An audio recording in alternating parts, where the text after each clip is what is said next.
नमस्कार जय भारत।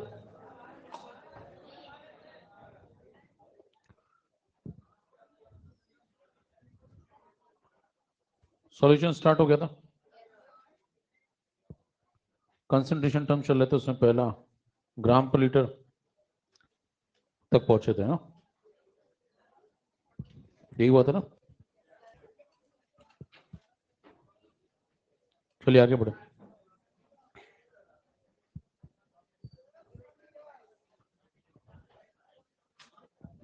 सब ठीक है?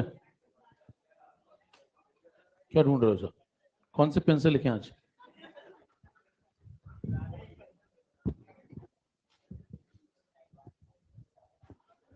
मान लें आपके पास 4 ग्राम पर लीटर NaOH सॉल्यूशन है।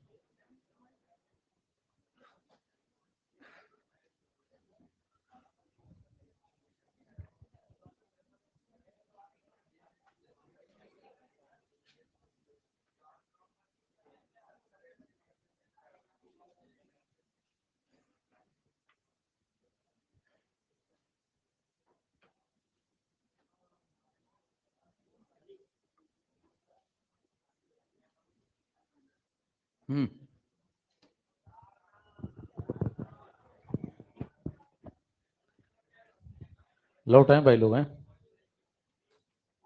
सब ठीक है? क्या लगता है क्या आंसर होगा?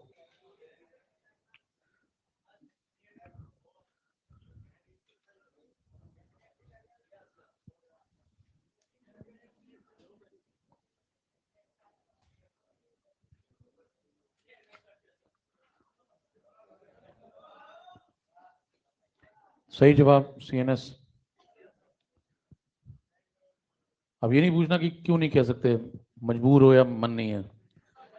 तो 4 ग्राम पर लीटर NaOH का क्या मतलब होता है? कंडीशनल स्टेटमेंट है, रेशियो है। इसके हजारों मतलब निकाल सकते हैं आप। पहला मतलब मैंने आपको बताया था, अगर आप 1 लीटर का सॉल्यूशन बनाते हैं जिसका कंसंट्रेशन इतना है, तो उसके अंदर 4 ग्राम NaOH होगा। अगर आप 2 लीटर का सॉल्यूशन बनाते हैं सेम कंसंट्रेशन का, तो क्या इतना ही 4 ग्राम मिला दे तो बन जाएगा? 2 लीटर का बनाए और यही 4 ग्राम डाल दें तो क्या बन जाएगा वो? तो कितना मिलाना पड़ेगा? ज्यादा, तब बनेगा। तो इससे आप ये समझें कि क्वेश्चन में कहीं पे जब तक ये नहीं मेंशन है कि आपने वॉल्यूम कितना बनाना है आपको, अगर आप ये 3 करते हैं तो, और ऐसे हजारों बातें लिख सकते हैं। ये एक रेशियो है और रेशियो से आप ऐसे हजारों मतलब निकाल सकते हैं। तो कोई पूछे यहाँ पे क्या बताया है, तो आप कहेंगे ये एक रेशियो बताया है। कंसंट्रेशन टर्म में एक रेशियो बताया गया और रेशियो से एब्सोल्यूट वैल्यू पूछी गई है। ध्यान दें, एक रेशियो से एब्सोल्यूट वैल्यू आप तब तक नहीं बता सकते जब तक उस रेशियो में दी गई दूसरी एब्सोल्यूट वैल्यू आपको ना बताई जाए। फिर क्या कह गया? एक तुम ही हो जो मुझे समझ में नहीं। देखिए, मैं क्या कह रहा हूं कि जैसे एक रेशियो है X/Y, है ना, तो सो गेट समझिए। थोड़ा जैकेट पहन के इसलिए तो ठंडी लगती है, पैसे लग गए इसलिए। इतनी ठंडी तो लग नहीं रही थी। अब देखिए, थोड़ा खुले खुले रहिए जीवन में, दिमाग खुटिया टोपी पहने हुए हैं, रिलैक्स रहिए। इतना जो बना बना रहेंगे रेडिएशन अंदर जाएगा नहीं, फिर समझ में नहीं आता, गर्मी पड़ चढ़ जाती दिमाग। देखिए, तो 4 ग्राम पर लीटर का मतलब एक रेशियो दिया हुआ है। क्या दिया? रेशियो से अगर आपसे एब्सोल्यूट वैल्यू पूछी गई है तो आप तभी बता पाएंगे जब आपको दूसरी एब्सोल्यूट वैल्यू बताई जाए। जैसे अगर ये फिक्स हो जाए कि कितने लीटर का सॉल्यूशन बनाना है, तो फिक्स हो जाएगा कि कितने ग्राम लगेगा। लेकिन जब तक ये लीटर नहीं फिक्स है तब तक ये मास भी फिक्स। तो ऐसे हजारों आंसर हो सकते हैं, सही जवाब है कह नहीं सकते। अगले पे आइए। अगला है, मान लें X%2/W सॉल्यूशन है। परसेंट का क्या मतलब होता है? Out of 100। W/W का मतलब मास के अंदर मास देखेंगे। तो कोई पूछे उसका मतलब बताओ, तो अगर आप 100 ग्राम सॉल्यूशन देखते हैं तो उसके अंदर x ग्राम सॉल्यूट होगा। सॉल्यूट कौन है अपना, मान लें NaOH है, जो भी होगा वो देख लेंगे सवाल में। तो ये कंडीशनल स्टेटमेंट है फिर से। अब क्या इसका ये मतलब फिक्स हो गया कि ऐसा सवाल जब भी आए x% W/W तो आप हमेशा 100 ग्राम सॉल्यूशन लें? ऐसा जरूरी नहीं है, आप 200 ग्राम भी ले सकते हैं।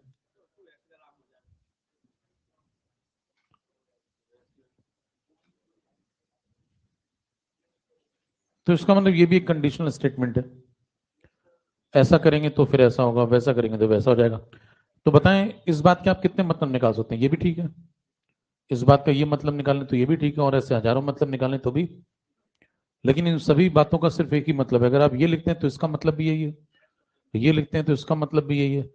मतलब रेशियो वाइज तो सबका मतलब एक ही है, क्या? x%W/, कीजिए।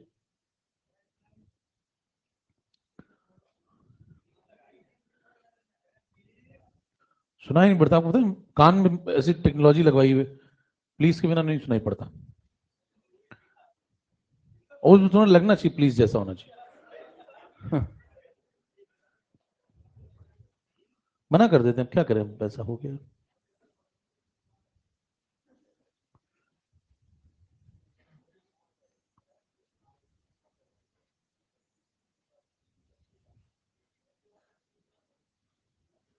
चलिए फटाफट खींचे, चलें,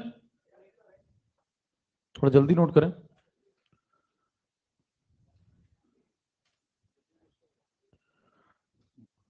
लेट्स इग्नोर। हम्म,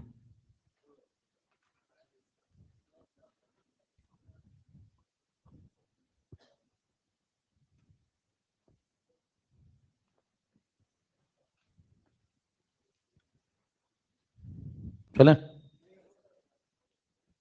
अब आप जनरलाइज कर दें अगर इसको, तो बताइए जनरलाइज करके क्या लिखेंगे? अगर मैं 100 पार्ट्स बाई मास लेता हूं, किसके? सॉल्यूशन के, तो उसके अंदर x पार्ट्स बाई मास। ये पार्ट्स बाई मास का मतलब क्या है? जैसे आप मास की जो भी यूनिट इधर लेंगे वही यूनिट, तो अगर आप इधर बाई मास लेने का मतलब है कि मास की कोई यूनिट ले रहे हैं। तो अगर आप टुकड़े लेते हैं यहाँ पे, अगर आप केजी में लेते हैं इधर, तो इधर केजी तो इधर भी एक्स टुकड़े होंगे, किसके? केजी में सॉल्यूट के। इधर ग्राम तो उधर भी, इधर मिलीग्राम तो उधर भी। अब अगर आप फॉर्मूले के साथ मान लीजिए रहना चाहते हैं, जल्दी थोड़ा रफ्तार में नोट करते जाए, आसान बातें हैं सब।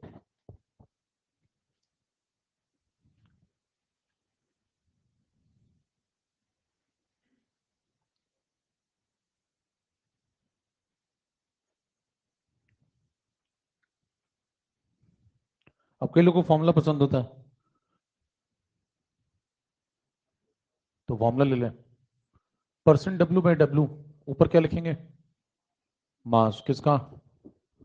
सॉल्यूट का। नीचे मास ऑफ सॉल्यूशन इनटू, ऊपर जो मास ऑफ सॉल्यूट लेंगे वो किस यूनिट में लेंगे हैं? तो आपको कहना चाहिए कि किसी में भी ले सकते हैं। अब पूछा जाएगा नीचे कौन सी लेंगे, तो क्या बताएंगे? जिसमें ऊपर लिए उसी में नीचे लेंगे। समझ पा रहे हैं? ऊपर ग्राम तो नीचे भी ग्राम, ऊपर केजी तो भी। ठीक है। %W/W का जो आंसर होगा क्या वो यूनिटलेस होगा? क्योंकि मास मास कट जाएगा तो मामला कैसा? अब प्रश्न ये उठता है यूनिटलेस है तो फिर ये कंसंट्रेशन टर्म्स कैसा, जिसके पास यूनिट ही नहीं है? समझ गया? भाई एक तरफ तो आप बात करें मैं कंसंट्रेशन टर्म्स लिख रहा हूँ, दूसरी तरफ कह रहे हैं उसके पास कोई यूनिट। तो इसका सेंस समझिए। कंसंट्रेशन टर्म का मतलब होता है कंसंट्रेशन को कंपेयर करने के लिए हमारे पास एक टर्म है। मान ले मेरे पास दो सॉल्यूशन है, एक का डेटा है 4% W/W NaOH, दूसरे का 5% W/W NaOH। तो यूनिट किसके पास है? यूनिट दोनों में से, लेकिन कौन सा सॉल्यूशन ज्यादा गाढ़ा है ये बता सकते हैं? कौन सा वाला? जिसका डेटा बड़ा है, तो 5% वाला ज्यादा। तो ये कंसंट्रेशन टर्म का मतलब होता है, वो हमें बताता है रिलेटिव अमाउंट ऑफ सॉल्यूट किस में ज्यादा है और किस में उसके पास यूनिट हो चाहे ना हो, उससे कोई फर्क खींचते जाए।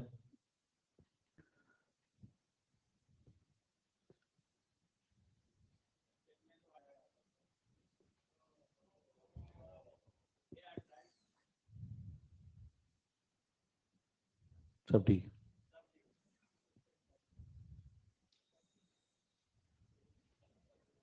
चले अगला पॉइंट। मान लो कि कहता तुमसे कि 4% W/W NaOH सॉल्यूशन है। इसके अंदर बताओ मास ऑफ NaOH कितना।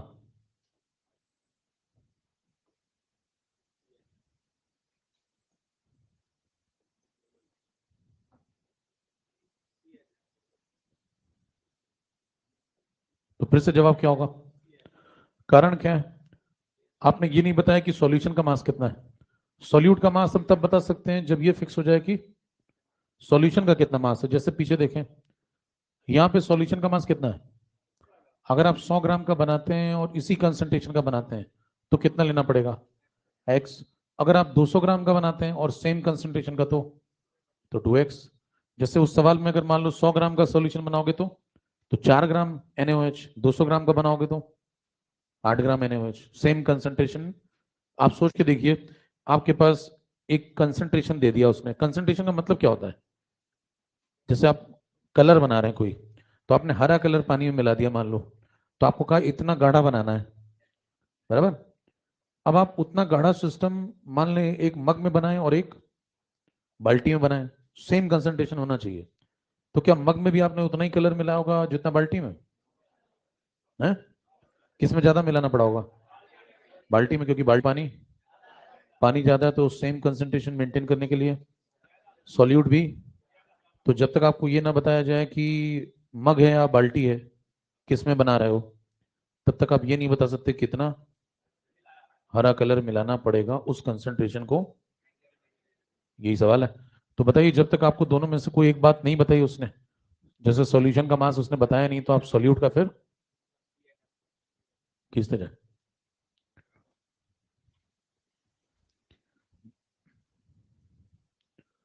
अगला कौन सा? तो ये सब आसान आसान मामला है, इसको फटाफट खींचते जाए। तनाव तब बढ़ेगा जब बड़ा एम छोटा एम आएगा। मोलैरिटी मोलैलिटी तो हो जाता लोगों का फिर।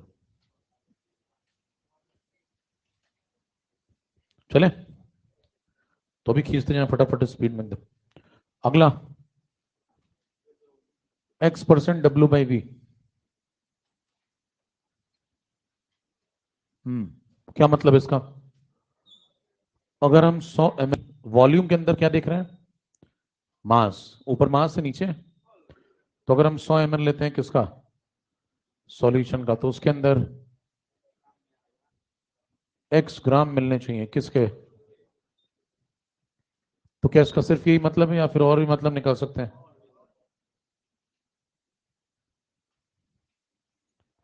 अगर 200 ml ले लें तो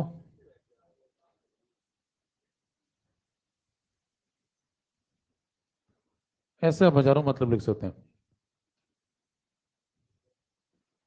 लेकिन इन सभी बातों का एक ही मतलब है, कौन? X%। इसका भी यही मतलब, इसका भी यही मतलब है। और ऐसी जितनी बातें आप लिख रहे हैं सबका यही मतलब है। 100 में X तो 200 में 2x तो 300 में बनाते जाओ, तो सबका एक ही मतलब है, X%W/V।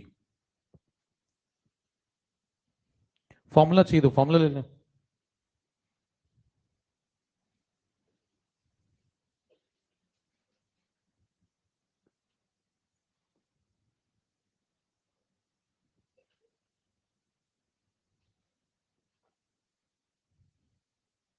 सवाल एक लिखें।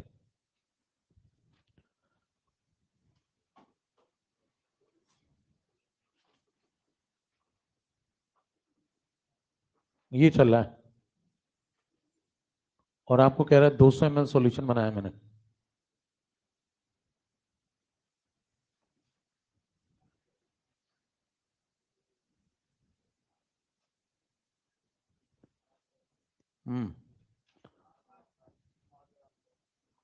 इस बार भी कह नहीं सकते, कह दोगे? क्या कहोगे? अब समझिए, इस बार उसने दे दिया ना 200 ml आपको, तो अगर मान लो वो कहता कि 100 ml लेते तो 100 ml लेते तो 4 ग्राम सॉल्यूट। सॉल्यूट कौन है अपना? लेकिन अगर आप 200 ml लेंगे तो कितने ml लिया इस बार उसने बता दिया आपको? तो जब उसने बता दिया तो तुम भी बता दो। तो बताइए, रेशियो में से ये क्या है? ये रेशियो है, उसमें से एक एब्सोल्यूट वैल्यू न्यूमरेटर में कौन है? मास। डिनोमिनेटर में? दोनों में से अगर एक एब्सोल्यूट वैल्यू उसने बता दी तो दूसरी आप बता दें, क्योंकि ये वाला केस जब है तो अगर ये फिक्स हो गया तो फिर ये भी फिक्स है। इस बार आंसर देखिए फिक्स है। इसके पहले जो सवाल लगा रहे थे उसमें क्यों नहीं फिक्स था, समझ पा रहे हैं? क्योंकि उसमें दोनों में से कोई एब्सोल्यूट वैल्यू उसने, इस बार उसने क्या बता दिया आपको कि बाल्टी में बनाओ, या अगर कोई पैदल व्यक्ति पूछे कि क्या सवाल है तो आप पूछेंगे इस बार उसने बता दिया बाल्टी है कि मग है कि क्या है, मग है कि टब है, चुल्लू भर पानी भी हो सकता है डूबने के लिए वो भी काफी है। ठीक है, अब मान लीजिए आपसे कहता है गिव मी सम फॉर्मूला, तो फॉर्मूला लीजिए, प्रतिशत W/V, ऊपर बताओ क्या लगाओगे? मास किसका? सॉल्यूट का। यूनिट चलेगी ग्राम। नीचे वॉल्यूम किसका? अब नीचे यूनिट चलेगी ml इनटू, खींचे,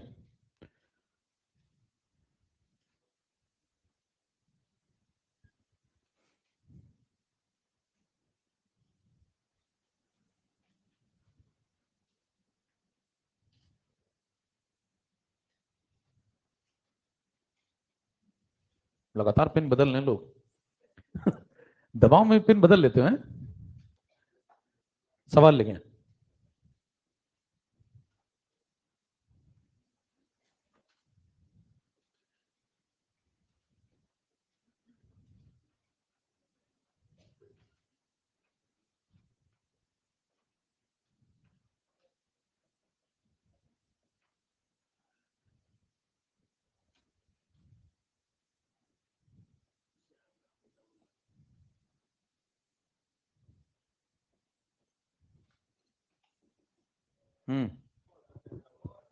फॉर्मूला लगाएं, सीधे खत्म करें। बताओ ऊपर क्या लगाओगे? मास ऑफ सॉल्यूट कितना दिया? नीचे वॉल्यूम ऑफ सॉल्यूशन किसमें? ml में, इनटू 4%, खींचे। पीछे वाले वर्जन से भी निकाल सकते थे बिना पेन चलाए। बताइए 300 में कितना? यहीं से खत्म हो जाएगा। 300 में 12 तो 100 में ढूंढ लो। तो क्या यहीं पे 3 डिवाइड कर दें? तो यहां 3 डिवाइड करोगे तो यहां भी 3 डिवाइड हो जाएगा, सवाल खत्म है। चेक करिए, इधर कितना बन गया? 100। 100 के अंदर कितना? ये आंसर है, बराबर।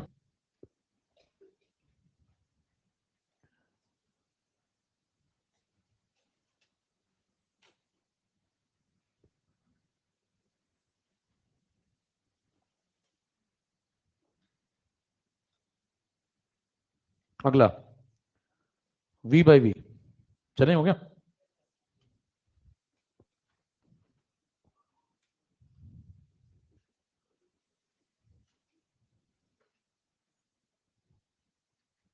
क्या मतलब इसका बताओ? 100 ml अगर आपने क्या लिया तो उसके अंदर क्या मिलेगा? इफ और देन लगाया, समझ पा रहे हैं? तो उसके अंदर मिलेगा आपको XML किसका? सॉल्यूट का। लेकिन अगर आप यहीं पे 100 की जगह कितना ले लें तो मामला डबल हो जाएगा। तो कंडीशनल स्टेटमेंट है, मतलब ऐसा करेंगे तो ऐसा, ऐसा करेंगे तो ऐसा। तो मग बाल्टी बताइए तो बता देंगे कैसा। तो क्या ऐसे हजारों मतलब लिख सकते हैं फिर से? तो कोई पूछे कि इस बात का क्या कितने मतलब, तो कहेंगे इस बात की ये भी है, ये भी है, और ऐसे हजारों हैं। और ऐसी हजारों बातों के कितने मतलब, ऐसी सभी हजारों बातों का सिर्फ एक ही मतलब है, ये सब लौट के यहीं आती हैं, क्योंकि सबका रेशियो x% v/v है, बराबर। चलते जाओ।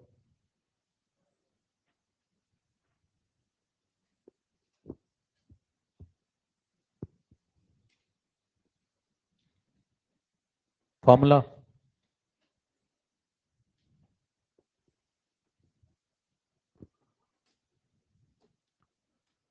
फॉर्मूला फॉर्मूला चाहिए तो ऊपर क्या लिखो, वॉल्यूम किसका, किसमें यूनिट, कुछ भी चलेगी, ml भी चलेगी, नीचे वॉल्यूम किसका, सॉल्यूशन का। अब कौन सी चलेगी, जो ऊपर चलाई है वही नीचे भी चलेगी, और सिर्फ वही चलेगी, ऊपर लीटर तो नीचे भी, ऊपर ml तो नीचे भी। स्लीपर का आनंद ले रहे हैं पीछे, एसी स्लीपर है, टांगे पहले, तो भगवान से डरो, प्रलय आ जाती है इसे। देखें, अनुशासनात्मक कार्रवाई हो जाएगी तुम्हारे ऊपर, डिसिप्लिनरी एक्शन है। भाई सीनियर हो गया, कह रहा कोई फर्क नहीं पड़ता है। खींचो, सवाल लिखो जल्दी से।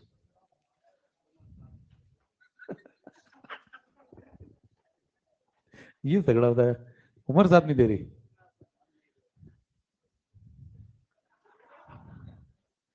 सब ठीक हो जाएगा।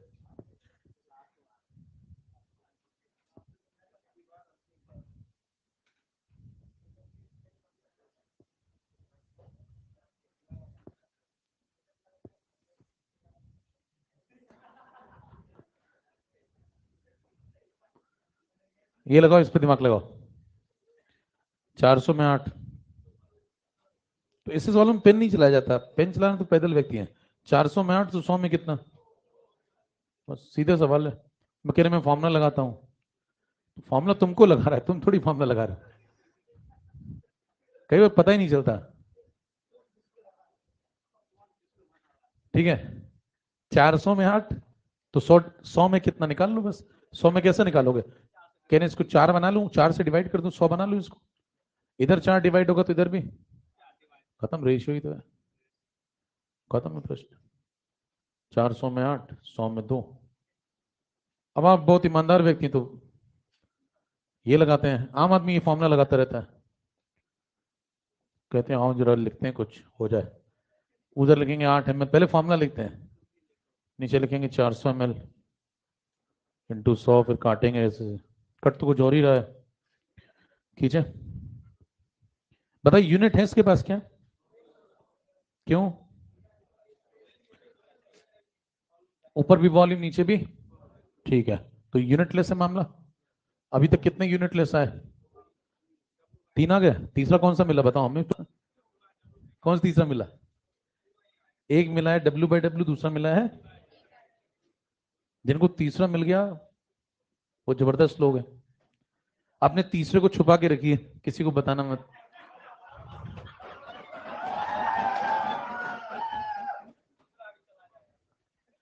तो ध्यान दें, 2 यूनिटलेस आए अभी तक। आगे बढ़िए, मोलैरिटी,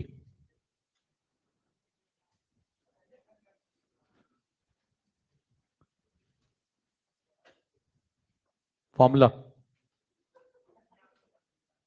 बस बस बस, हो गया हो गया।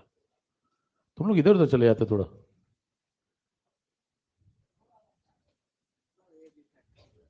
एज फैक्टर है।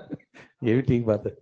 देखिए मोलैरिटी को आप लिखेंगे ऊपर क्या, मोल्स ऑफ सॉल्यूट, नीचे वॉल्यूम किसका, किसमें, ध्यान दें, अगर आप यहां पे वॉल्यूम ऑफ सॉल्यूशन को 1 लीटर डाल दें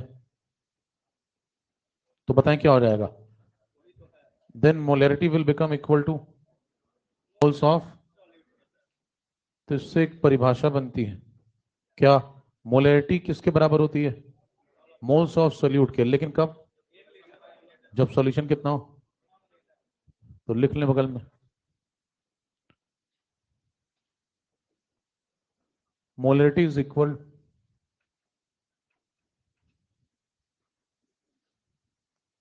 to the number of moles of solute present in 1 liter of solution। अब देखिए लिख तो लेते हैं लोग, समझना थोड़ा सा कठिन काम है, बात ही हर जगह लिखी मिल जाएगी आपको। अब मान लीजिए कोई आपसे पूछे कि मैंने तुम्हें जो सॉल्यूशन दिया वो 10 लीटर का है, अब कैसे समझाओगे? कहोगे तुम मुझे 10 लीटर का सॉल्यूशन दोगे तो मैं उसमें से कितने लीटर निकाल लूंगा? 1 लीटर बाहर निकाल लूंगा। कहेंगे वो जो 1 लीटर में तुम्हें मसाला मिलेगा और जो बाकी का 9 लीटर तुमने छोड़ दिया है, क्या उन दोनों में बराबर मोल होंगे सोल्यूट के? नहीं। हेलो, प्रश्न सुनिए ध्यान से। मान लीजिए किसी ने आपको क्या दिया करके, आप तो 1 लीटर भी डेफिनेशन बना के बैठे हुए हैं, उसने ला के कितना दे दिया? 10 लीटर। कहता आप समझाओ इसको। तो 10 लीटर कंटेनर होगा, उसमें से मैं कितना निकाल लूंगा? तो बताएं क्या 1 लीटर में मुझे उतने ही मोल मिलेंगे जितने 10 में थे, या जितने बचे हुए 9 में हैं? तीनों में अलग अलग मोल होंगे। जो मैंने एक निकाला है उसमें अलग मोल होंगे, जो छोड़ा है मैंने 9 लीटर उसमें, और जो पहले 10 था उसमें, तीनों में अलग अलग मोल होंगे। मेरा फोकस किस पे? वो जो 1 लीटर मैंने निकाला है उसके अंदर कितने मोल फंसे हैं वो देख लें, जितने आए हैं वही क्या है, मोल किसकी? वो जो 1 लीटर मैंने निकाला है उसकी, या जो 9 लीटर मैंने छोड़ा है उसकी, या जो 10 लीटर था उसकी? सबकी। क्योंकि मोलैरिटी इंटेंसिव होती है। फिर ये क्या चीज आ गई? पहले इसको लिख लें। मुद्दा समझ में आ गया आपको? अच्छा, वो 1 लीटर आप कहां से निकालेंगे? एकदम जमीन से, या फिर ऊपर, या किसी कोने से निकालूं? कहीं से भी निकालिए। मामला होमोजीनियस है और मामला यूनिफॉर्म है। आपको शुरुआत में बताया गया था हम जो पढ़ रहे हैं वो क्या पढ़ रहे हैं? True solution. ट्रू सॉल्यूशन कैसा होता है? यूनिफॉर्म। यूनिफॉर्म होने का मतलब हर जगह एक जैसा। खींचो।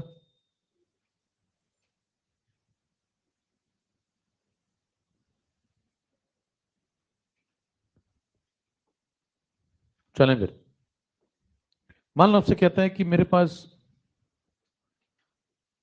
0.2 मोलर NaOH सॉल्यूशन है, बस इतनी जानकारी है। बताओ कि कितने मोल्स NaOH के हैं तुम्हारे पास?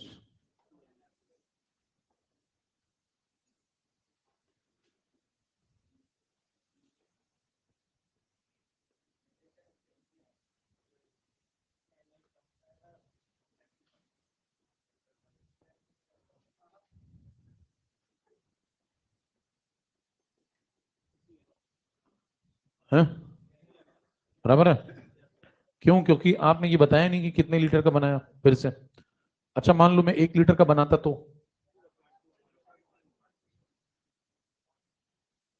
अगर 1 लीटर सॉल्यूशन बनाता तो 0.2 मोल होते।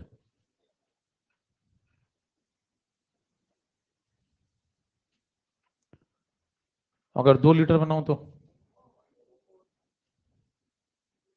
तो जब तक तुम ये नहीं बताते कि कितने लीटर बनाया तुमने, तब तक ये नहीं बताया जा सकता कि कितने मोल प्रेजेंट है। कंडीशनल स्टेटमेंट है, रेशियो है, रेशियो से एब्सोल्यूट वैल्यू डायरेक्ट नहीं बता सकते बिना दूसरी एब्सोल्यूट वैल्यू जाने। इसी में अगर मान लें आपको वॉल्यूम दे दे तो, मान लो कह दिया 3 लीटर है, अब है तो 1 लीटर में पता है, 1 लीटर में 0.2, 2 लीटर में 0.4, तो 3 लीटर में 0.6 बता देंगे। तो जब वो लीटर बताएगा तो आप उसको मोल बता देंगे, जब तक वो लीटर नहीं बताता तब तक आप मोल नहीं बता सकते। चलते जाए। मोलैरिटी का फॉर्मूला, कठिन बातों के लिए समय बचाएंगे, अभी खींचते जाए। इससे बहुत आसान बातें जो भी होने वाली हैं उनके रिस्पेक्ट में।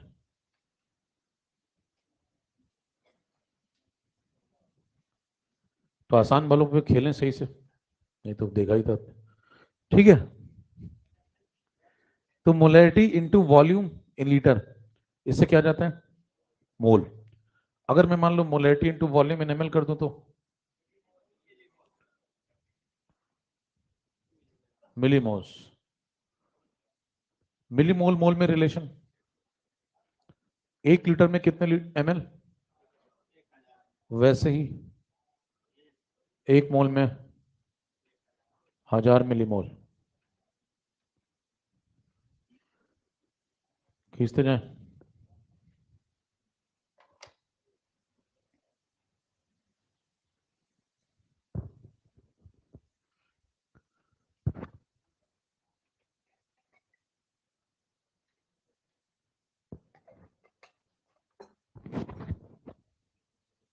खजाने की चाबी रख लो,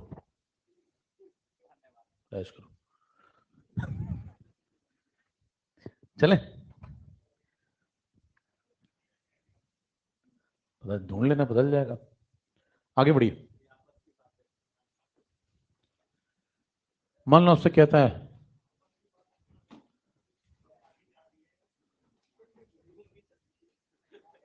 इधर दिमाग लगाएं,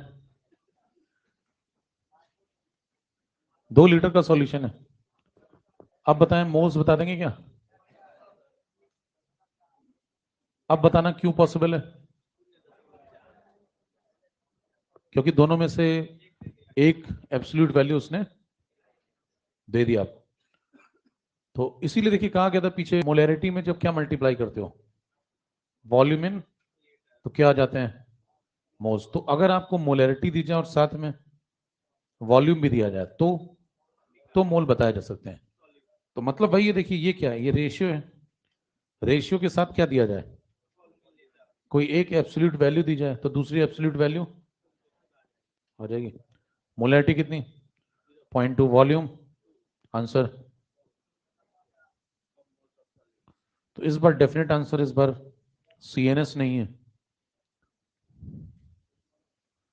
यूनिट है, यूनिटलेस है? हैं? यूनिटलेस है। तो अभी तक आपको ये यूनिट रखता है, तो अभी तक आपको कितने लोग यूनिटलेस मिले? कौन कौन? W/W, V/V। मोलैरिटी कैसी प्रॉपर्टी है?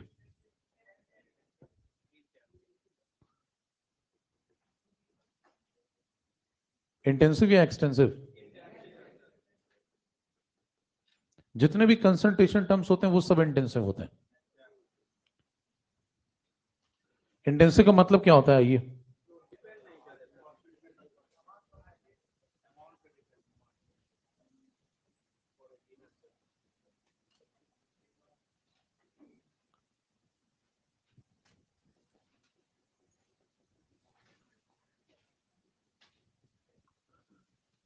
देखिए एक्सटेंसिव वाले वो होते हैं जो डिपेंड करते हैं, depends on amount of sample और साइज। तो अगर आप अमाउंट या साइज पे कोई डिपेंड कर रही प्रॉपर्टी तो वो कैसी है? और अगर नहीं डिपेंड कर रही तो?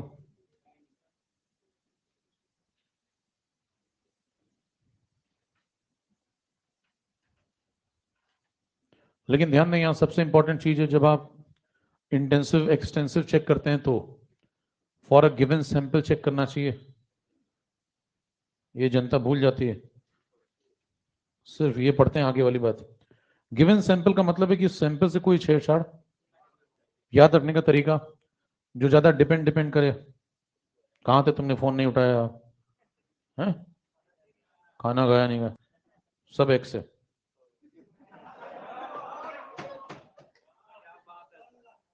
याद रहेगा? खींचे, तो इससे याद रखने के लिए बता रहे हैं, आप दिल पे मेरे जस्ट टू रिमेंबर। तो ज्यादा डिपेंड डिपेंड डिपेंड तो फर्स्ट क्लास। तो मोलैरिटी कैसी है? मोलैरिटी इंटेंसिव है, वो डिपेंड नहीं करती। लेकिन जब भी आप ये चीजें चेक करते हैं तो एक ये बात बहुत आवश्यक है, इसको समझिए थोड़ा, लिख लें। हो गया?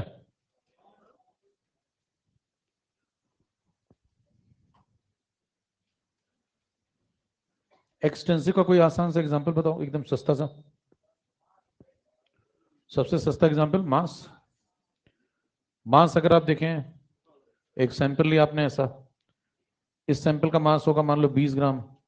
अगर मैं इसी का आधा अमाउंट ले लूं, ये वाला सिर्फ, तो क्या मास आधा हो जाएगा? तो अमाउंट पे डिपेंड कर रहा है। कौन सा है ये फिर? एक्स। मोलैरिटी पे लौट आइए। मोलैरिटी इंटेंसिव है या नहीं, इस पे चर्चा करते हैं। मान लें आपके पास एक कंटेनर है, इस कंटेनर में आपने कोई सॉल्यूशन बना रखा है,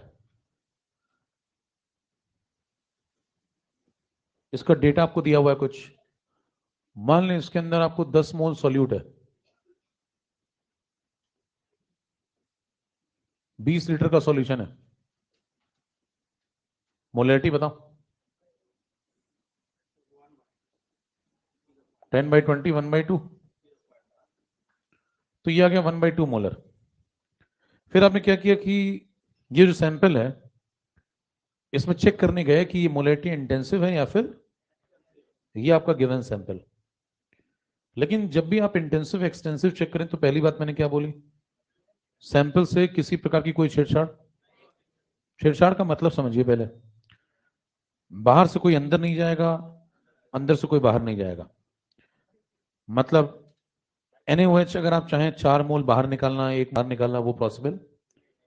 आप चाहें 10 ml पानी डाल दूं क्या इसके अंदर, 1 लीटर पानी डाल दूं, ये भी पॉसिबल। आना जाना बंद है, बराबर, अंदर से कोई बाहर ना जा सके, बाहर से कोई अंदर। वो तो कविता आपने सुनी होगी, उसमें गिवन सैंपल की बात कर रहा है कवि, समझ रहे हैं? तो अब आपको समझ में आएगा उसका मतलब। उसका कहना ये था कि सैंपल से कोई छेड़छाड़, वो इंटेंसिव एक्सटेंसिव समझाना चाह रहे हैं। तीसरी एक और बात समझिए, किसी प्रकार का कोई बर्नर का इस्तेमाल नहीं करना है। अगर हमने बर्नर लगा दिया, कहने चलो अंदर से कोई बाहर नहीं जाएगा, बाहर से कोई अंदर नहीं आएगा, आप कहने में बर्नर लगा दूं, मास अंदर नहीं जा सकता, कह रहे हीट भेज दूं, ये भी तरीका गलत है। हीट करेंगे तो भी सैंपल से छेड़छाड़ माना ही जाएगा, बराबर। तो ना ही हीटिंग करनी है, ना ही कूलिंग करनी है, ना ही कुछ मिलाना है, ना ही कुछ हटाना है, जैसा है। तो ये होता है गिवन सैंपल का मतलब। अब अगर सैंपल गिवन है, तो मैं अब इसका क्या करूंगा, अमाउंट बदल बदल के देखूंगा। तो मान लीजिए मैंने इसका अमाउंट बदला और मैंने कहा कि मैं सिर्फ इतना अमाउंट देखूंगा। अब आप सोच रहे होंगे अमाउंट अगर ये देखोगे तो सैंपल तो बदल गया। ध्यान दें, सैंपल नहीं बदला, उसी गिवन सैंपल का एनालिसिस में लिया हुआ अमाउंट बदल गया है। सैंपल तो वही है, सैंपल से छेड़छाड़ ऐसा थोड़ी इसको मैं कहीं बाहर ले गया कि आओ तुम चलो तुम्हें घुमा के लाते हैं, इन लोग को छोड़ो। इसी के अंदर घुस गया मैं, और मैंने कहा सिर्फ मैं इतने लोगों से बातचीत कर रहा हूं, बाकी तुम लोग रिलैक्स करो। तो बताइए, अगर इतने लोगों से बातचीत की जाए तो ये लोग क्या बातें करते हैं? इनसे पूछो भाई साहब आपके अंदर कितने मोल हैं? टोटल 10, तो इसके अंदर अगर ये अमाउंट हाफ है, तो क्या इसके अंदर 5 मोल्स होंगे? तो वॉल्यूम उसके अंदर 20, तो इसके अंदर, तो बताएं इसका मतलब क्या मामला आधा होता जा रहा है? तो इधर लिख लेते हैं थोड़ा। तो मान लें आपसे कहता है इसके अंदर डेटा बताएं, तो आप डेटा में कहेंगे मोल की वैल्यू जो पहले थी 10, अब अमाउंट आपने आधा कर दिया तो वो भी आधी हो गई। आधी होने का क्या मतलब है कि डिपेंड करती है, डिपेंड करती तभी तो आधी हुई। मतलब ये कौन है जो डिपेंड करती है, नहीं करती है? करती है, करती है, तो ये कौन है? डिपेंड जो ज्यादा करती है वो। तो मोल कैसी प्रॉपर्टी है? आइए वॉल्यूम के बारे में अपने विचार व्यक्त करें। उधर कितना? 20 लीटर, तो इसका आधा हो जाएगा क्या? ठीक है। अब बताएं, जब आप मोलैरिटी लिखेंगे तो मोलैरिटी कितनी हो जाएगी? 10/2, 20/2, तो यानी कि 1/2 मोलर। ठीक है, आगे बढ़िए। फिर आप कहते हैं कि इसका मतलब मोलैरिटी वही आई जो पहले थी, अमाउंट आपने आधा कर दिया लेकिन मोलैरिटी पे कोई फर्क। पूरे सैंपल को देखता हूं तब भी मोलैरिटी 1/2, और आधे सैंपल को एनालाइज करता हूं तो भी मोलैरिटी। अब वो कहता है और करके दिखाओ। कह रहे बताओ क्या चाहते हो? कह रहे 1/4 कर दो। आपने 1/4 अमाउंट लिया मान लें, इसके अंदर क्या होगा, मोल्स कितने हो जाएंगे? उसके अंदर 10, तो इसके अंदर 10/4, और वॉल्यूम 20/4 डिवाइड करेंगे तो आंसर मोलैरिटी का सेम। आप में से कई प्रतिभाशाली लोग सोच रहे होंगे ये 10/4 क्यों लिख रहा है बार बार, मैं होता सीधे 2.5 लिख देता। समझ रहे हैं, इसीलिए तो नहीं हो। अब समझिए कल को धीरे धीरे जब मैं अमाउंट को 1/4 करता गया, आधा करता गया, तो मोलैरिटी भी कोई फर्क। अभी तक साबित ये हो चुका है कि मोलैरिटी इंटेंसिव है। लेकिन अगर कोई व्यक्ति मान लीजिए कहे कि तुम बार बार ऐसे सिस्टमेटिक अमाउंट काटते हो, कभी आधा लेते हो, कभी 1/4 ले रहे हो, कल को मैं ज्यादा दबाव डालूंगा तुम 1/8 ले लोगे, कुछ रैंडम लेके दिखाओ, कुछ रैंडम लेके दिखाओ तो जानू। तो बताइए क्या कहेंगे कि तुम बताओ कितना लें। तो उसने कहा ऐसा लो कि तुम्हें भी ना पता हो। रैंडम का मतलब यही होता है, अगर पता ही है तो फिर रैंडम कहां। तो मैंने कहा मैंने nth पार्ट काट लिया। अब बताइए जब मैंने nth पार्ट काट लिया तो बताइए मैंने पूरे हिस्से का अब बाई 1/nth पार्ट लेके आया मैं तुम्हारे लिए। जब मैं 1/nth पार्ट लाऊंगा तो बताइए अब मोल कितने, पहले कितने थे, अब कितने हैं? पहले वॉल्यूम कितना था, अब कितना। लेकिन मोलैरिटी पहले भी 1/t थी और मोलैरिटी अब भी। अब समझ में आया आपको बाई 4 क्यों, हर बात का मतलब है। समझ रहे हैं। तो क्या अगर मैं एक nth पार्ट काटूं और n वैल्यू भी नहीं पता है मेरे को, n की वैल्यू भी नहीं पता है, मैं एक रैंडम पार्ट काट रहा हूं, और उस रैंडम पार्ट को जब मैं काटता हूं तो उसके अंदर भी वही मोलैरिटी आती है जो पूरे पार्ट में थी, इसका मतलब मोलैरिटी इंटेंसिव है, हेंस प्रूव।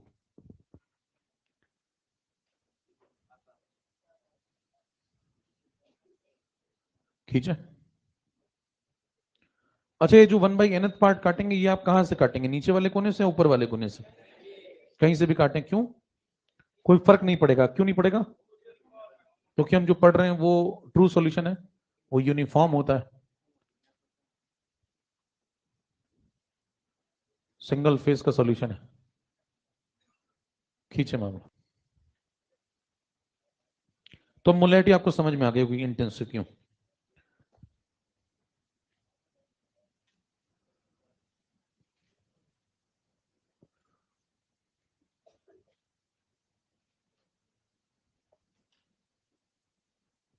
चले।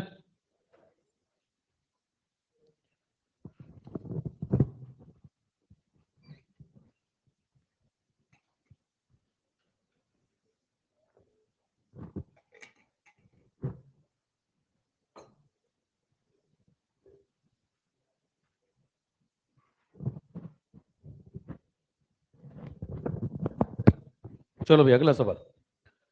मान लो उससे कहता है, ये जरूर लिख लेना।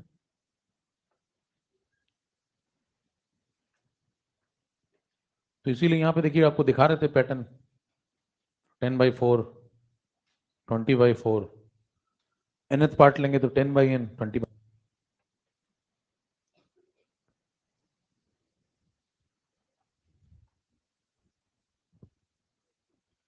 क्वेश्चन पे आओ।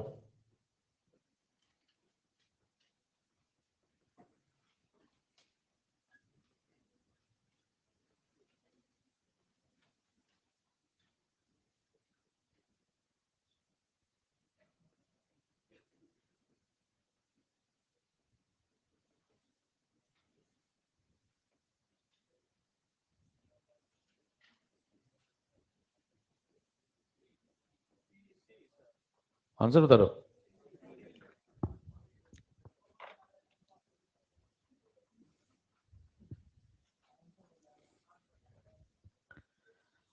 है,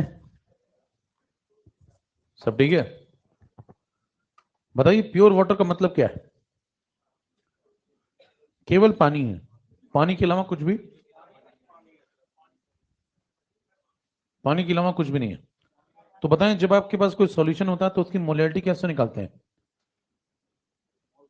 1 लीटर सॉल्यूशन के अंदर ये दें कि कितने मोल सॉल्यूट के हैं। तो बताइए इस बार कौन है, प्योर वाटर है, तो पानी पानी में डिजोल्व होके पानी पानी हो गया।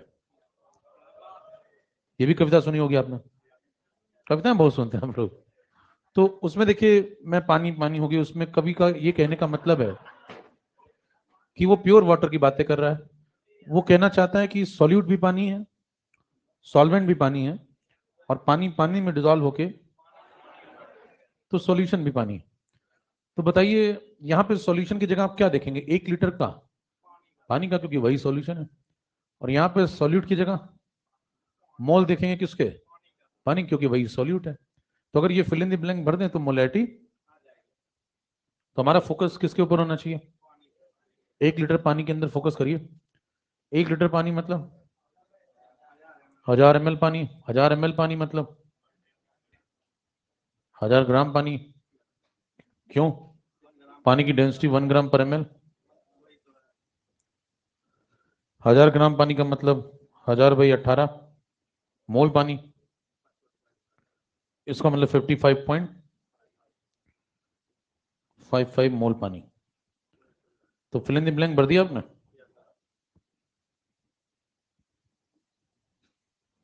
फिल इन द ब्लैंक जो भरा आपने वो कितना भरा? 55 पॉइंट। तो यही मोलैरिटी है। कहने उसका क्या यूज था? 720 ग्राम का। इसका कोई यूज नहीं था, बनाने के लिए दिया था। ध्यान दें, मोलैरिटी कैसी प्रॉपर्टी है? तो आपको समझना होगा कि अगर वो इंटेंसिव है तो अमाउंट कितना उससे कोई 720 हो, 5000 हो, 200 ग्राम हो, 1 किलो हो, कुछ भी भर, अमाउंट पर डिपेंड ही नहीं करती। ठीक है। तो ऐसे सवाल में जो मास दिया उसका कोई यूज नहीं है। ये बात आपने पीछे के कॉन्सेप्ट समझिए जिसमें आपने ये समझा कि मोलैरिटी इंटेंसिव।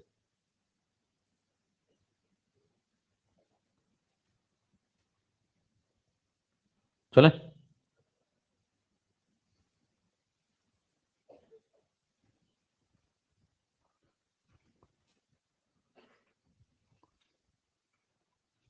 आगे बढ़िए।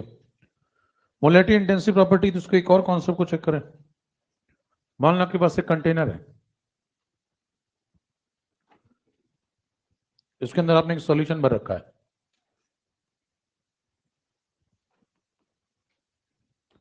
इसका डेटा इस प्रकार है। मोल ऑफ सोल्यूट 10 मोल, जैसे पूछे थे पहले वाले में क्वेश्चन में। Volume 20 litre. मोलैरिटी 1/2।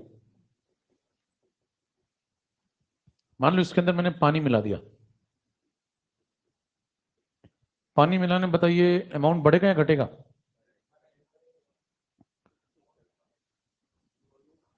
बताइए, जैसे मैंने इसके अंदर पानी डाल दिया तो क्या होगा? कंटेनर बड़ा हो जाएगा है? क्या बढ़ेगा फिर? कंटेनर के अंदर जो सॉल्यूशन आप बना के बैठे हुए हैं, क्या थोड़ा यहां तक आ जाएगा? तो ये कंटेनर बड़ा हुआ है, सॉल्यूशन बढ़ गया? अच्छा, कितने कंटेनर है? एक ही कंटेनर है, उसकी इनिशियल और फाइनल स्टेट। ठीक है। बताइए, मान लीजिए आपने इसमें कहा कि मैंने 20 लीटर पानी डाल दिया, तो बताएं अब वॉल्यूम कितना? सॉल्यूट के मोल कितने? 10 मोल। Volume of solution? और बताएं मोलैरिटी? 1/4, 0.25। कम हो गई या बढ़ गई? 1/2 थी, अब कितनी हो गई? तो पहले से मोलैरिटी डिक्रीज हो गई। अमाउंट बढ़ा कि घटा? सॉल्यूशन का अमाउंट। तो बताइए, अमाउंट बढ़ा, ये बात सही है क्या? मोलैरिटी घटी, ये बात सही है क्या? तो क्या मोलैरिटी अमाउंट पे डिपेंड कर रही है? निकलने वाला था मुंह से, नहीं फेल तो मुंह से निकल भी गया। हाँ। देखिए, दो बातें मैंने पूछी आपसे। पहला सवाल क्या पूछा? क्या अमाउंट बढ़ा? अमाउंट तो बढ़ा ना, कितना था अब इतना। मोलैरिटी घटी? घटी रही, सामने ही घट रही, तो मानने जरूर लगोगे इसको। क्या अमाउंट के बढ़ने से मोलैरिटी घटती है? तो क्या इसका ये मतलब समझा जाए कि मोलैरिटी को अमाउंट से फर्क पड़ने लगा? नहीं। क्यों? क्योंकि सैंपल से छेड़छाड़ हुई है। सैंपल से छेड़छाड़ क्या हुई है? हमने पानी मिला दिया, तो ये सैंपल नंबर 1 था और वो, ध्यान दें दोनों सैंपल अलग अलग हैं। सैंपल से छेड़छाड़ हुई है। और इंटेंसिव एक्सटेंसिव सैंपल से छेड़छाड़ करके नहीं चेक किए जाते। यही बात मैंने आपको पहले बताई थी, तब हल्की लग रही थी वो बात आपको, इसलिए बातें सुना करें ध्यान से। तो ध्यान दें, जब इंटेंसिव एक्सटेंसिव चेक किया जाएगा उस सैंपल से किसी प्रकार की छेड़छाड़ बर्दाश्त, अगर आपने सैंपल में छेड़छाड़ कर दी है, सैंपल ही चेंज कर दिया है, तब तो मोलैरिटी बदलेगी ना, क्योंकि वो अलग सैंपल और ये अलग अलग सैंपल की मोलैरिटी अलग अलग हो सकती है, इसमें कोई दिक्कत थोड़ी है। दो अलग अलग सैंपल की मोलैरिटी अलग अलग हो सकती है, लेकिन वो इंटेंसिव एक्सटेंसिव नहीं समझाता है। इंटेंसिव एक्सटेंसिव कब समझाया जाता है? जब सैंपल फिक्स हो और सिर्फ क्या बदले उस सैंपल का, गिवन सैंपल का अमाउंट। अच्छा, सैंपल से छेड़छाड़ हुई तो कैसे मानेंगे आप? ये कैसा सैंपल है? कंसंट्रेटेड। और ये क्या है? ये डाइल्यूटेड सैंपल है। जब सैंपल ही डाइल्यूट कर दिया आपने तो मोलैरिटी तो बदलेगी ना। लेकिन ये इंटेंसिव चेक करने का सही तरीका कीजिए। तो मोलैरिटी अभी भी इंटेंसिव या एक्सटेंसिव हो गई? बस बस, खींचते जाइए। तो ये कंफ्यूजन होता है बाद में, लोग सीढ़ियों में पूछने आते हैं फिर। अच्छा, आप तो बड़े आदमी हो गए तुम, पहले सीढ़ी आते थे।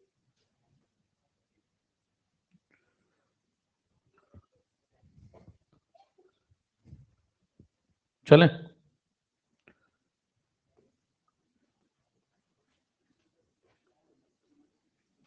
सेमी मोलर, डेसी मोलर, सेंटीमिली। ये सेंटी वो वाला नहीं जो तुम लोग हो जाते हो, वो एस से होता है, ये सी वाला है। देखें, सेमी का मतलब molarity 1/2 deci by 10, centi by 100, milli 1000। ये सब टर्म्स यूज होंगे, खींचते जाए।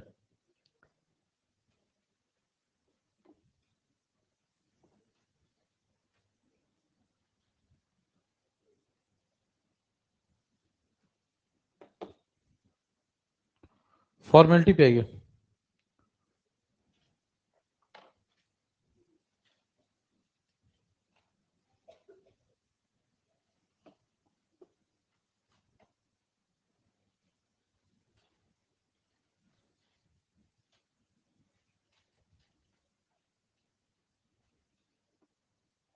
फाइनली फॉर्मेलिटी, जैसे मोलैरिटी आप पढ़ते हैं वैसे ही फॉर्मेलिटी है। मोलैरिटी का फॉर्मूला ऊपर क्या लिखते हो? मोल्स। किसके? तो उसका खोल के लिखो मामला, तो ऊपर क्या लिखोगे? गिवन मास ग्राम में अपॉन मोलर मास। तो आप मोलर मास को मॉलिक्यूलर मास भी बोल सकते हैं। तो यहां लगा रहे हैं हम मॉलिक्यूलर मास किस में? ग्राम में, तभी तो मोल आएगा।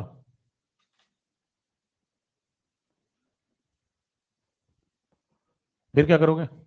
ये आ गए mole, volume of solution in litre, ये मोलैरिटी। फॉर्मेलिटी में क्या अंतर होता है?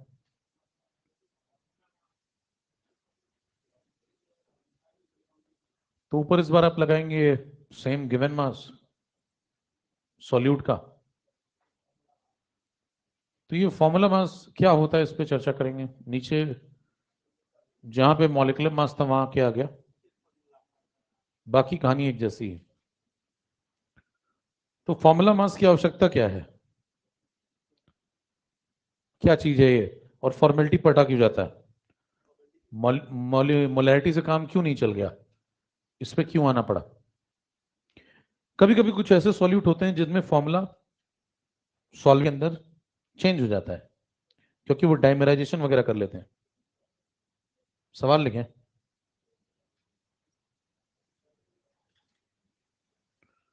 समझने का मौका नहीं मिल रहा?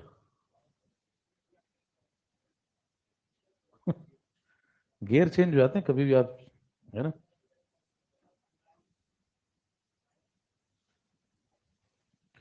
आखिरी गियर में मौत हो सकती है। पेन टूट जाते हैं उसमें, चलते चलते पेन टूटने लगते हैं लोगों के।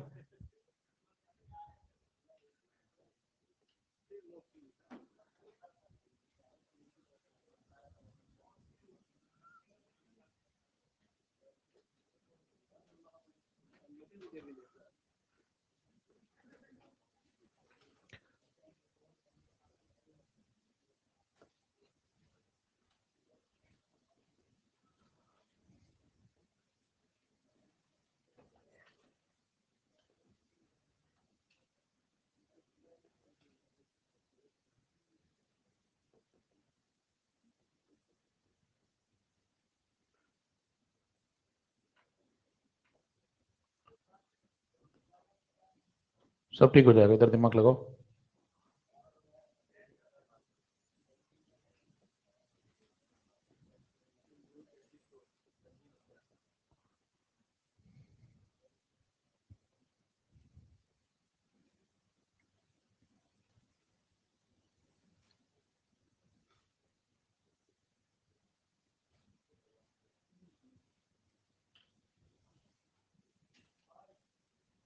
सी आ रहा है?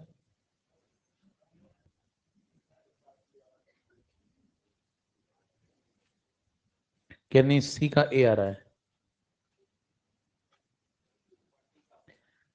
अब देखिए,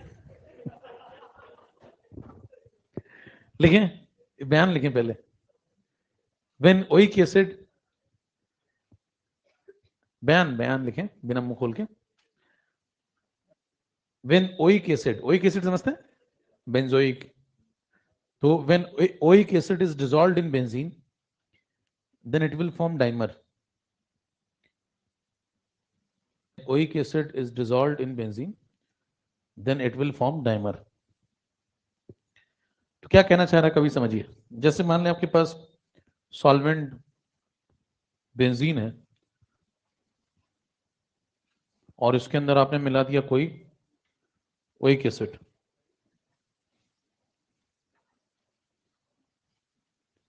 तो ये डाइमराइज हो जाएगा। डाइमराइज होके क्या बनाएगा, जैसे मान लीजिए ए था, तो डाइमराइज होके ए होल ट्वाइस, इसके लिए दो एंटिटी जुड़ेंगी इसकी और एक एंटिटी बन जाएगी। ये हो गया डाइमराइजेशन। तो जब ऐसा मामला होगा तो देखिए इसमें भी ऐसा ही होगा। यहां क्या लिया आपने, बेंजोइक एसिड, तो इसकी दो एंटिटी जुड़ करके क्या बन जाएंगी, C6H5COOH होल ट्वाइस। तो ये जो नया फॉर्मूला तैयार हुआ है, इसके एक मोल के मास को कहते हैं फॉर्मूला मास। अब सॉल्वेंट में बेंजोइक एसिड इस फॉर्म में एग्जिस्ट नहीं करेगा, इस फॉर्म में एग्जिस्ट करेगा। जिस फॉर्म में एग्जिस्ट करेगा उस फॉर्म में आप उसका कंसंट्रेशन बताएंगे। इसलिए एक नए टर्म का जन्म हुआ जिसका नाम है फॉर्मेलिटी।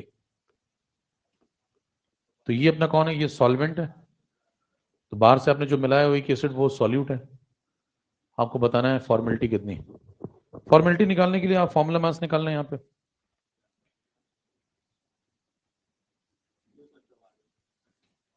फॉर्मूला मास निकालेंगे तो अगर आप इसका निकालें 122 आ रहा होगा, तो उसमें कितना मल्टीप्लाई करेंगे, ये वाला 2 मल्टीप्लाई करेंगे तो 244 आएगा, ये लगाएंगे। फॉर्मेलिटी का फॉर्मूला बताओ। ऊपर क्या लगाएं, गिवन मास कितना है 24.4 ग्राम, नीचे फॉर्मूला मास और वॉल्यूम 1 लीटर, 0.1 फॉर्मल।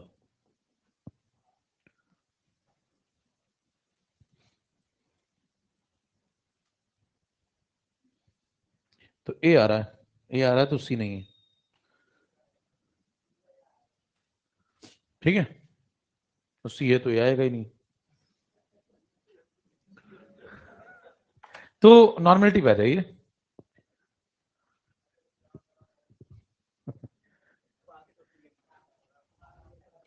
अभी कठिन चीज आएगी आगे, तब रुकेंगे आराम से, कैंप लगाएंगे।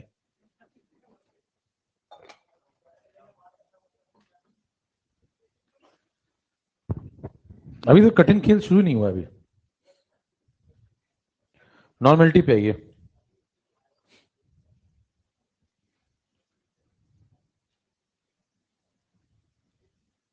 चले,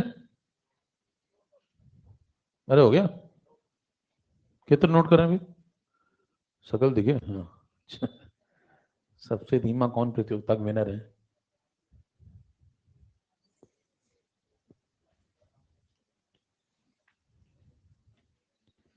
तुम लोग उस तरह की प्रतियोगिता में क्यों नहीं जाते जिसमें साइकिल चलाई जाती है धीमे से धीमी, बिना पैर जमीन पे लगाए? उसमें जीत सकते हो। नॉर्मेलिटी पे आओ।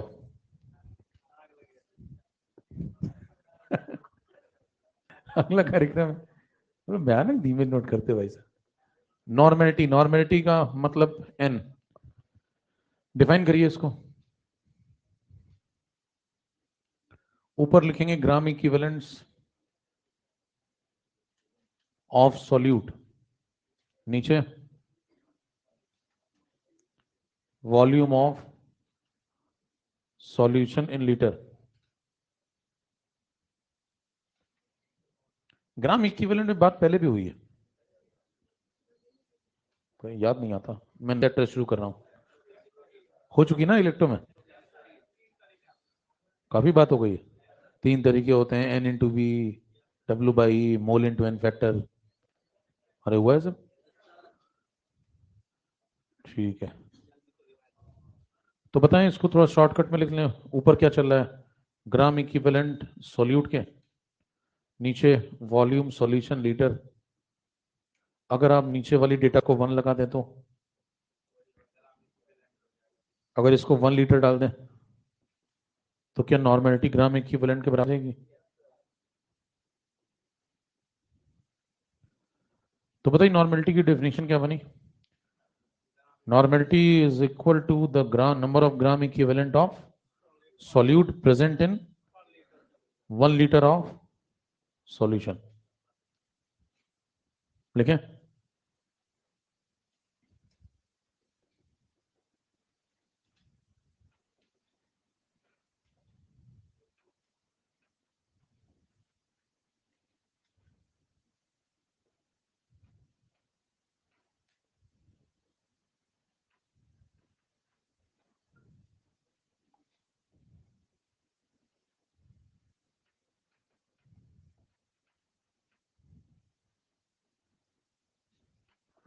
मान लें आपके पास 10 लीटर का सॉल्यूशन आ गया, तो क्या करोगे उसमें से नॉर्मेलिटी बताने के लिए?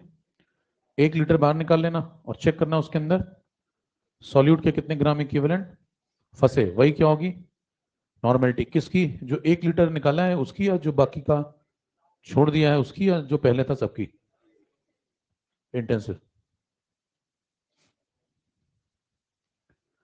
तो ये सब बातें सरसों नीचे में घुमाई जाती हैं कि मेरे पास 10 लीटर का सॉल्यूशन था, 1 लीटर निकाल लिया। अब बताइए normality of 1 litre of solution उस 10 लीटर से कैसी होगी? मामला इंटेंसिव।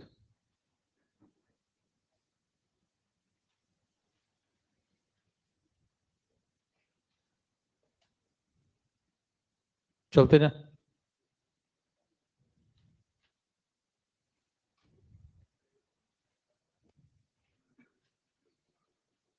यहां से आ गया normality is equal to gram equivalent solute upon volume solution litre. बताएं अगर नॉर्मेलिटी में वॉल्यूम इन लीटर मल्टीप्लाई कर दें तो किसके? सॉल्यूट के। तो सॉल्यूट के ग्राम इक्विवेलेंट निकालने का एक तरीका है। अगर अब इसी में वॉल्यूम इन एमएल मल्टीप्लाई कर दें तो, ये सब डिस्कशन पहले भी हो चुके हैं। मिलीग्राम इक्विवेलेंट आ जाएंगे किसके? सॉल्यूट के। एमईक्यू बोलते हैं इसको। सवाल? मान लो आपसे कहता है 0.2 नॉर्मल NaOH सॉल्यूशन है, ग्राम इक्विवेलेंट बताना है, तो अभी आंसर कैसा होगा? आंसर CNS क्यों होगा? क्योंकि अभी आपको वॉल्यूम, इसी में अगर मान ली वॉल्यूम दे दे तो। अगला सवाल कहता है 0.2 नॉर्मल NaOH सॉल्यूशन है और इस सॉल्यूशन का वॉल्यूम 2 लीटर है, तो क्या बता सकते हैं हम? अब क्या करोगे? नॉर्मेलिटी इंटू वॉल्यूम कर दोगे, क्या निकल आएंगे? नॉर्मेलिटी 0.2 वॉल्यूम ग्राम इक्विवेलेंट, खींचे। तो ये भी एक रेशियो है, इंटेंसिव है।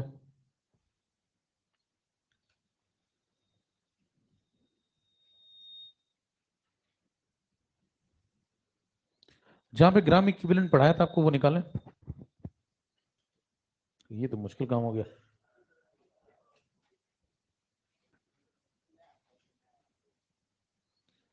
मैं पुरानी बातें भूल चुका हूं। I am the new one. हाँ निकालो फटाफट। ग्राम इक्विवेलेंट पढ़ाया हुआ ना डिटेल में, फिर से थोड़ी पढ़ाएंगे अब। एन फैक्टर बताया हुआ है।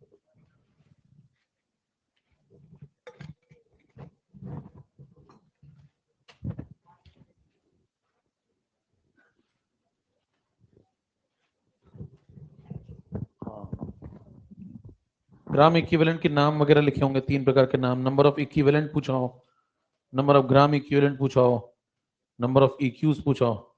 लिखा है सब? मिल नहीं रहा लोगों को? किसी को मिला पूरा? कोई ढंग से नोट ही नहीं करते लगता है। महिलाओं के पास भी लिखा हुआ नहीं, क्योंकि महिलाओं के नोट सिस्टमेटिक रहते हैं। पुरुषों की तरफ बढ़ना होगा। कहाँ है अब ग्राम इक्विवेलेंट? कहाँ है? मिल गया? हाँ लिखा है, थोड़ा समेट के लिखा है, भाई ने लिखा हुआ है। ठीक है, तो जहां पे आप क्वांटिटेटिव एनालिसिस, इलेक्ट्रो पढ़ा था आपने, तो क्वांटिटेटिव एनालिसिस से पहुंच जाइए जल्दी से, जिसको मिल ना रहा हो। हेडिंग पड़ी होगी क्वांटिटेटिव एनालिसिस, उसके बाद थोड़े कॉन्सेप्ट, फिर देखिए लिखा होगा number of gram equivalent.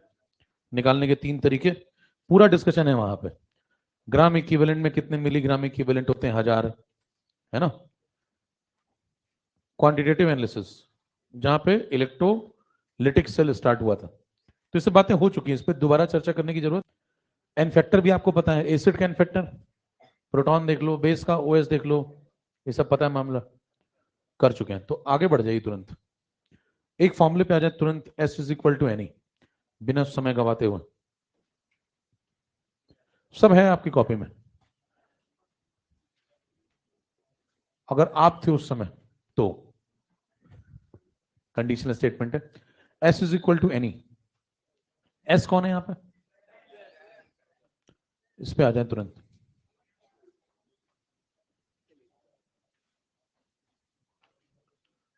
Strength मतलब ये नॉर्मेलिटी है।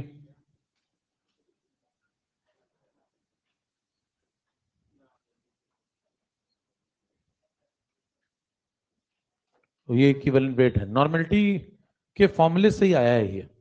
अगर आप इसको थोड़ा समझे कहां से निकाला है, तो यहां से देखें। Normality is equal to gram equivalent of solute upon volume of solution in. तो बताएं ग्राम इक्विवेलेंट को क्या लिख सकते हो? डब्ल्यू बाई,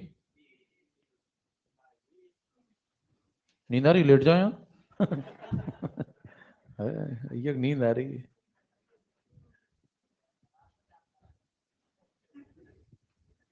तो देखिए ये मामला ऐसा हो गया।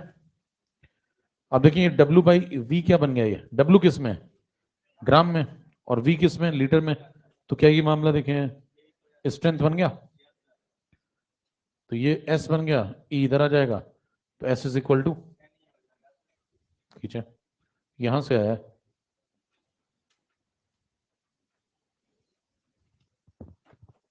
अब इस पे सवाल,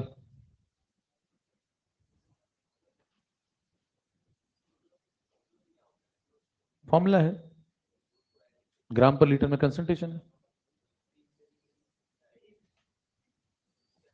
फील जैसा कुछ इसमें है नहीं, मतलब ये कंसंट्रेशन टर्म है, बना दिया गया है। जैसे नॉर्मलिटी है वैसे ये भी है, जैसे डब्ल्यू बाई डब्ल्यू है वैसे ये भी है।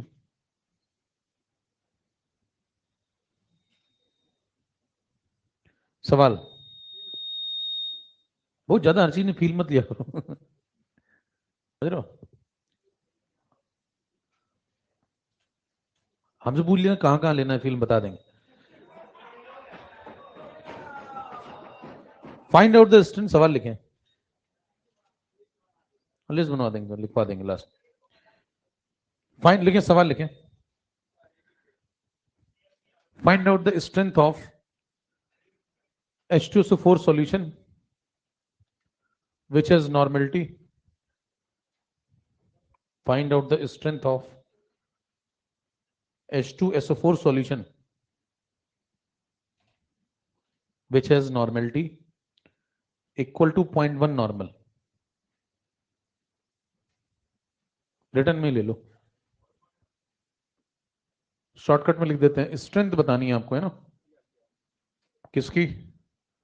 H2SO4 सॉल्यूशन की, और नॉर्मेलिटी आपको दी है 0.1 नॉर्मल। बता देंगे, सीधे फॉर्मूला लगाएं, खत्म करें। S is equal to any, equivalent weight बताओ H2SO4 का, मोलर मास 98, 98/2, एन फैक्टर 49, नॉर्मेलिटी 0.1, 49, 4.9 ग्राम प्रति लीटर।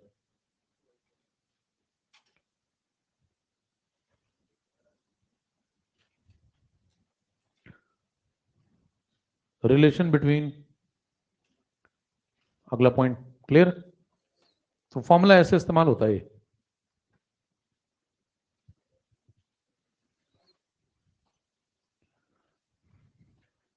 चले,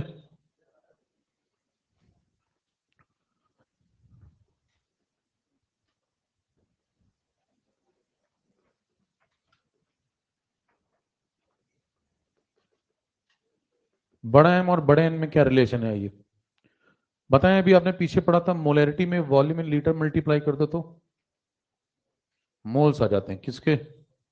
सॉल्यूट के। और यही काम नॉर्मेलिटी में कर दें तो किसके? सॉल्यूट के। डिवाइड कर दो दोनों को, अगर सॉल्यूशन सेम है तो वॉल्यूम तो सेम ही होगा, कट जाएगा। मतलब ये जो रिलेशन हम ढूंढ रहे हैं वो किसके लिए ढूंढ रहे हैं? ये वॉल्यूम से वॉल्यूम जब काट रहे हो, कुछ भी काटने से पहले उसको बता दिया करो कि उसे क्यों काट रहे हो। आजकल बात है। तो बताइए, आप कहेंगे फॉर अ पर्टिकुलर सॉल्यूशन ढूंढ रहे हैं हम, मतलब हमारे पास एक सॉल्यूशन है, उसी की बात हो रही है, उसी की मोलैरिटी और उसी की। ऐसा नहीं कर रहे हैं कि हमारे पास एक NaOH का सॉल्यूशन हो और दूसरा HCl का सॉल्यूशन हो और उसमें रिलेशन निकालना हो। ये नहीं कर रहे हैं। क्या कर रहे हैं? एक ही सॉल्यूशन है, HCl का है तो HCl का ही, और एक पर्टिकुलर वॉल्यूम है तो वही वॉल्यूम है। समझ रहे हैं इस बात का मतलब? तो ये थोड़ा सा अंदर घुस के समझा करिए। अब इसको जब आप डिवाइड करेंगे तो क्या बन जाएगा? मोलैरिटी अपॉन ऊपर क्या आएगा? मोल्स किसके? सॉल्यूट के। नीचे ग्राम इक्विवेलेंट किसके? ग्राम इक्विवेलेंट को मोल्स इनटू एन फैक्टर लिख सकते हैं, हो चुकी है सब बातें पहले। तो यहां नीचे लिख देंगे मोल्स इनटू, ऐसा हो गया, ये कट गया, molarity upon normality is equal to 1 upon, यहां से रिलेशन आ गया। मोलैरिटी में अगर आप क्या मल्टीप्लाई कर दें तो क्या आ जाएगी? खींचे,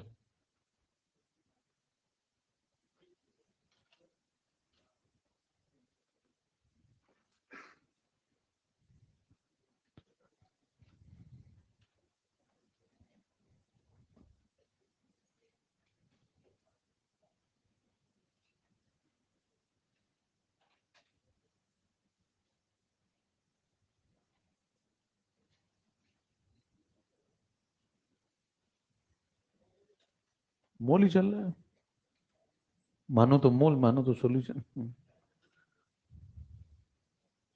अब मोल इसमें अलग से क्या पढ़ोगे, मोल में भी इसे पढ़ते हैं। तो ये सब पार्ट वहां नहीं डिस्कस होगा अब दोबारा, यहाँ हो गया, कहानी खत्म है इसकी। वहां जो होगा, जो चीजें रह जाएंगी मोल में, जैसे क्या क्या वहां फ्री एकदम होता है जो इससे नहीं कनेक्टेड होता, इंपीरिकल फॉर्मूला, वो लिमिटिंग रीजेंट होगा, ये चीजें हो। अब ये थोड़ी बताएंगे वहां पे कि मोल कैसे निकालते हैं, तो जल्दी जल्दी करेंगे। चले, अगला कार्यक्रम, मोलैरिटी इनटू एन फैक्टर आ गया क्या?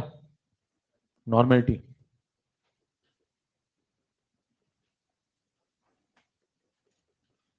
ये रिलेशन है। अब यहां पे ये जो फैक्टर है इसको क्या बोलते हैं? N factor. एन फैक्टर में पहले भी डिस्कशन हुआ है काफी, इलेक्ट्रो के अंदर बहुत डिस्कशन हुआ है। एन फैक्टर के बारे में आपको क्या क्या बताया था, किस पे निकलते हैं? हमेशा सिंगल एंटिटी पे निकालते हैं और हमेशा पॉजिटिव होता है। ठीक है, अलग अलग चीजों के इन्फेक्टर निकालने के अलग अलग तरीके होते हैं। खींचते जाओ फटाफट, नहीं याद आ रहा है तो बता चुके हैं सब मेरे ख्याल से, सब हो चुका है, कई बार हो चुका है। रिडॉक्स में भी हुआ है, रिडॉक्स समझ नहीं पड़ा ना तुम्हें।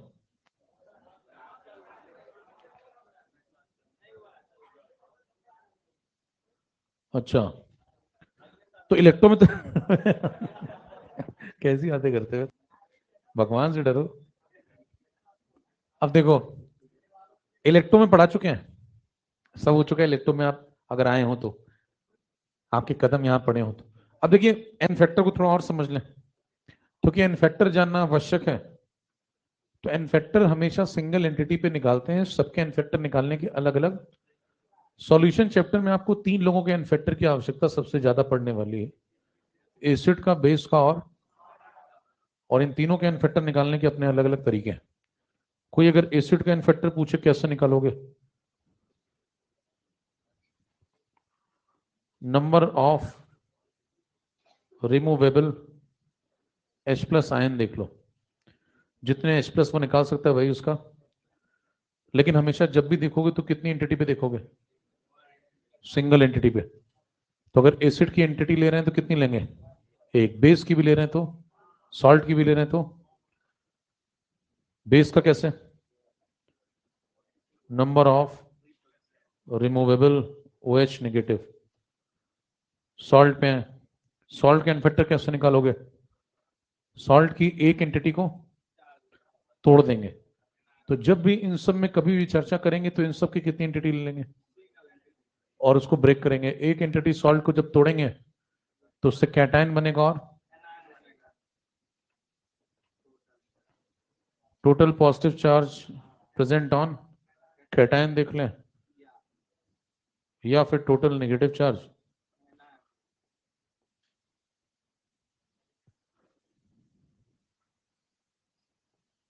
इन दोनों में से कुछ भी देख लें, दोनों सेम आएंगे।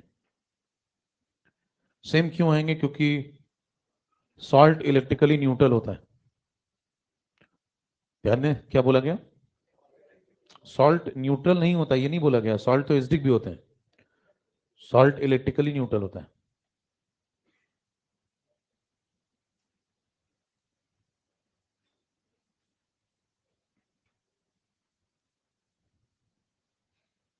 चले, अब देखिए, एसिड की बात करें, बेस की बात करें, सॉल्ट की, तीनों में से किसी की बात करें आप, तो इनके इन्फेक्टर आप जब चेक करेंगे तो इनके इन्फेक्टर या तो मिलेंगे या तो वन से। तो इनके सबके केस में ऐसा ही चलता है, क्योंकि देखिए एसिड है तो या तो एक प्रोटॉन देगा या एक से दो देगा या तो तीन देगा। बेस है या तो एक OH देगा या फिर दो देगा। तो अगर सॉल्ट है तो या तो +2 आएगा या तो -2 आएगा, +1 -1। तो आंसर आपको 1 मिलेगा या फिर 1 से। और आंसर हमेशा किस में लेना है, पॉजिटिव में नेगेटिव में, पॉजिटिव। चलते जाइए, कन्वर्जन फैक्टर आ हमारे पास कौन, एन फैक्टर को क्या बोलते हैं, एन फैक्टर को क्या बोलते हैं, कन्वर्जन फैक्टर। तो मोलैरिटी को, मोलैरिटी को अगर नॉर्मेलिटी में कन्वर्ट करना है तो आपको क्या पता होना चाहिए, एन फैक्टर, जिसको बोलते हैं कन्वर्जन फैक्टर। आगे बढ़िए,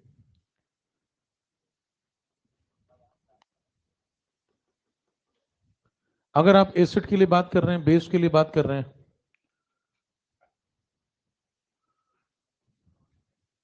तो आप कह सकते हैं कि एसिड बेस सॉल्ट के अंदर एन फैक्टर की वैल्यू या तो होगी या तो 1 से ज्यादा होगी। अगर ऐसा है तो फिर ये या तो 1 होगा, अगर ये 1 हो गया तो ये दोनों बराबर हो गया, और अगर ये 1 से ज्यादा हो गया तो नॉर्मेलिटी इनके केस में या तो M के बराबर आती है या तो ऐसे भी याद रख सकते हैं, N फॉर नानी,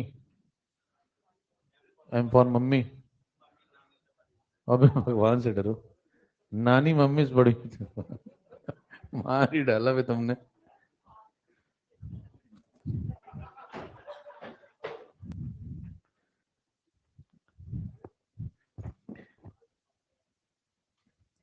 संभालो अपने आप को, सब ठीक हो जाए, बराबर। तो n बड़ा होता है, ऐसे याद रख सकते हैं।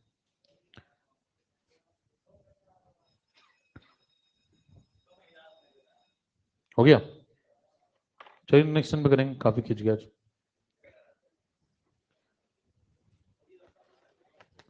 हैं?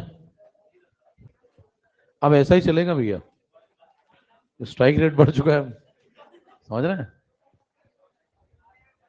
स्ट्राइक रेट सही रखना पड़ेगा, नहीं तो फिर देखा ही आपने भाई लोग क्या हुआ।